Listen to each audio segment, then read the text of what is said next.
Hey y'all, new day, new verses. Today we're digging into Matthew 9 verses 35 through 38 as we finish up the chapter. Today, tomorrow, and probably even next week a little, we'll be in chapter 10.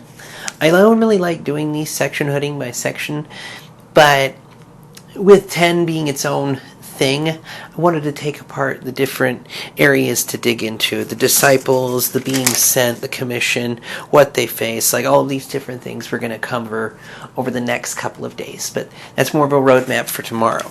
Today, let's finish chapter 9, shall we? Here we go. Jesus traveled through all the towns and villages of that area, teaching in the synagogues and announcing the good news about the kingdom. And he healed every kind of disease and illness. When he saw the crowds, he had compassion on them, because they were confused and helpless, like sheep without a shepherd. He said to his disciples, "The harvest is great, but the workers are few. So pray to the Lord who is in charge of the harvest. Ask him to send more workers into his fields." I really enjoy the idea here, because it brought to mind a couple of different ideas.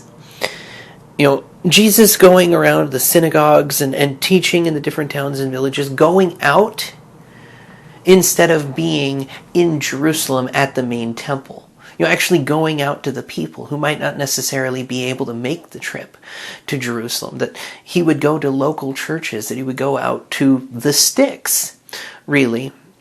And the more I've been learning on the text, the more I've just been blown away by God's abundant love for us and the fact that he will meet us. The fact that he's sharing the good news that the kingdom of heaven has come, that it's near, that we no longer have to play by those rules, that he's announcing good news where the blind are healed, the prisoner is set free, the deaf hear, the lame walk, and the dead rise. It's not just a laundry list of things, it's miracles that these people are actively seeing, that we still see today in our world actively happening. We don't always treat them with, the way we should, but they still happen even today. Miracles abound all over this world if you're willing to go digging for good news rather than the stuff that's generally forced down people's throats anymore. And I love the fact that he goes out and heals every kind of disease and illness. Especially with everything going on, I don't think it's too inconsequential to see that Jesus goes out and wants to heal the sick, who wants to heal those with leprosy, with disease, with illness, demons possession, those who are dealing with difficulties and sufferings. We have churches in this world right now who will turn you away if you don't have certain cards or certain documentations. And to those churches, I would say you probably have never had Christ in your building. Because if you're turning people away like that, why? Jesus heals through all the sickness. And churches are supposed to look like a hospital where the sick come in. Be they mentally, spiritually, physically, emotionally. Those who know we need Jesus to set it right. He said it himself. He didn't come to save the healthy, but the sick. Those who know they need him, the sinners. So, there is the rejoice opportunity in knowing that when we behave like that, God will show us grace when we turn toward him. But the initial choice is to cast people out, much like Jewish society did with the lepers, and Jesus instead going and healing them. That their sufferings, their illnesses, their difficulties were so important to him that he went and did it anyway. Especially in a place where leprosy was a thing and body parts would fall off with decay, he's still right there healing, helping, being with his children. The fact that he has compassion and shows, when he sees the crowd, that he shows that compassion. Especially when, and I know it's not the Hebrew, but God's description of himself in the Hebrew, the word compassion, it is tied to the compassion of a mother. It's actually tied to the word for a womb. That mother's compassion, that I want to draw you in. In fact, Jesus down in the verses says he wants to draw Jerusalem in like a chick gathers her hens. Or a hen gathers her chicks, sorry. But, we're seeing this kind of deep, heart-rending compassion for all of these people who are lost and sick and suffering. And he doesn't condemn them for being sick or for suffering or for making the choices he did or that they do. He forgives. He shows mercy. He shows love. One of the biggest stories, example of this, the woman caught red-handed in adultery. Well, the law of Moses says that you're supposed to stone them both. So if she was caught bare-handed, where's he? More than that, though, I think it gets to the core of being that lost person, of being that prodigal child who God wants to return. These people here that are calling on the Lord, getting healed in this verse as he goes from town to town spreading the good news. These are people who are being given hope and light and life and joy. And Jesus, every single time we see him talk to the people that he helps, do you believe? Yes, your sins are forgiven. Your faith will heal. Talking about the fact that we can see these amazing moments of God if we change our focus to him. And when we change our focus to him, when we hear the shepherd's voice, we are able to go through dark valleys and shadows and death and all of these things that would normally make a person turn tail and run, we can face because we know God has already given us the victory. We can treat others with dignity and love and go into these places where there is sickness and disease and darkness and fear and death, and we can fix it. We can share the love that we have been shown. And that leads right into the idea that the harvest is rich. Even today, the harvest is rich. People the world around want to know something deeper. Every generation wants to understand something, but Generation Z most of all. There's a reason that spirituality is a rise all around the world. It's because we're starting to understand more and more that the physical things of this world are hevel, meaninglessness. They're here today and gone tomorrow, like a wisp of cloud or fog. It's the idea of hevel there. It may look an image, but when you try to grab it, it disappears as smoke. There is a lot of need for harvest hands to go out and share. And I hope I put my money where my mouth is, that I walk in what I say.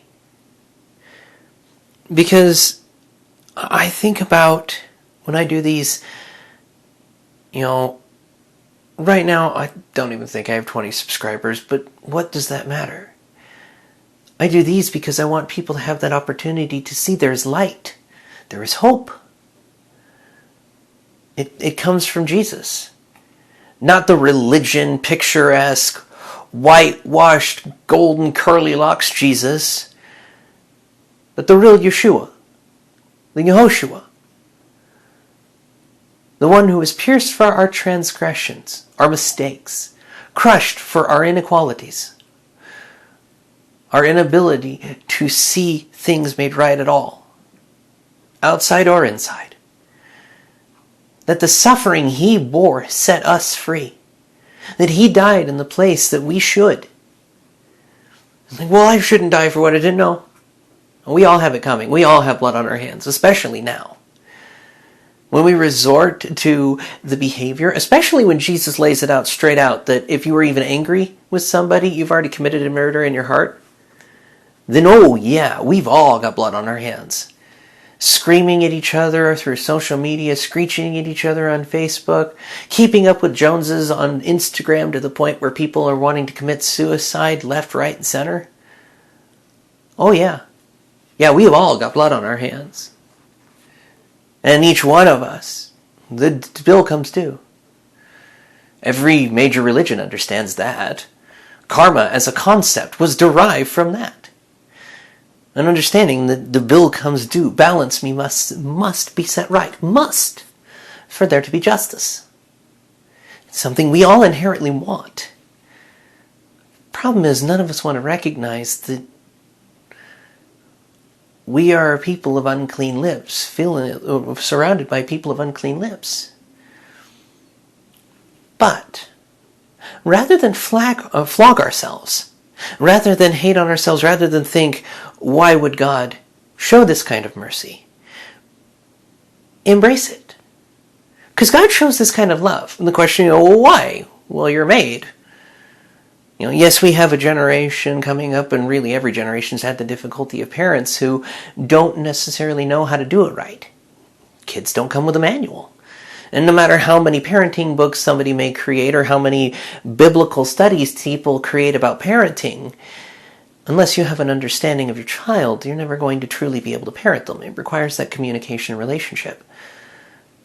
So if you have people who suck as parents, it's a little bit difficult to understand why God would want to do it. Well, why would God die for me? Because He made you in the first place. He loves you. And all of the people in this world, every single one of us He loves. Every single person out there in an agnostic standpoint, searching out to understand. I am telling you, religion is bullshit. Complete and utter. Relationship is not. That's what we're after here. That's what God is after. A relationship with us. In fact, with the resurrection or the death of Christ, we'll get to this in a fair few time here, because after chapter 22.